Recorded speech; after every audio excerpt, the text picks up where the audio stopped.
တညကိုတိန်ထောင်နဲ့ချီရနေလို့ခရိုနီတထေးကြီးတွေရဲ့အားကြခြင်းကိုခံနေရတဲ့အောင်စပူကဲပရိသတ်ကြီးတို့ရင်မြန်မာနိုင်ငံရဲ့ဆိုင်းသပင်လောကဆိုတာကတော့တစ်ချိန်တစ်ခါတုန်းကဖိုးချစ်တို့စွမ်းစာနီတို့ကနေရာယူထားခဲ့ပေမဲ့လေ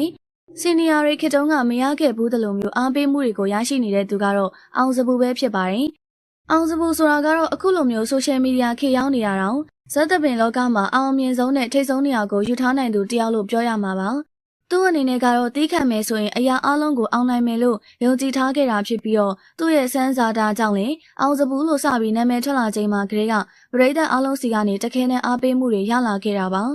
အဲ့ဒါအပြင်အောင်စပူဟာသူ့ကိုခြေထောက်နဲ့ကန်ပြီးတန်ရာတန်ကြီးပေးပါဆိုတဲ့ဧည့်သည်အပေါ်ကိုလည်းလက်အုပ်ကလေးချီပြီးတော့အကောင်းမြင်ဝါဒနဲ့ပြန်တောင်းပန်ခဲ့တာကြောင့်ဒီဗီဒီယိုလေးတစ်ခုကြောင့်နဲ့လူကြီးလူငယ်တွေကြားတဲ့အတော်လေးရေပန်းစားသွားခဲ့တာပဲဖြစ်ပါတယ်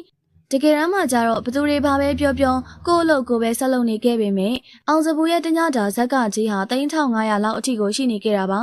ဒါကြောင့်ပဲနန္ဒာလိုင်ရဲ့ယောက်ျားဖြစ်သူဦးစေတီဟာကိုယ်တိုင်ကပါလေးအနှမ်းခံပြီးငွေကြက်ပေါင်းများစွာရနေတဲ့အောင်စပူကိုအားကြလိုက်တာဆိုပြီးတော့သူ့ရဲ့လူမှုကွန်ရက်မှာဟာတာသဘောမျိုးနဲ့အရှုံးဖောက်ပြီးပြောလာခဲ့ပါသေးတယ်ဒါကြောင့်ပရိသတ်ကြီးတို့လည်းမြန်မာစက်သပင်လောကကိုပို့ပြီးတောက်ပလာအောင်စ조사ပေးနေတဲ့အောင်စပူကိုအားပေးစကားလေးတွေပြောပေးသွားကြပါအောင်ရှင်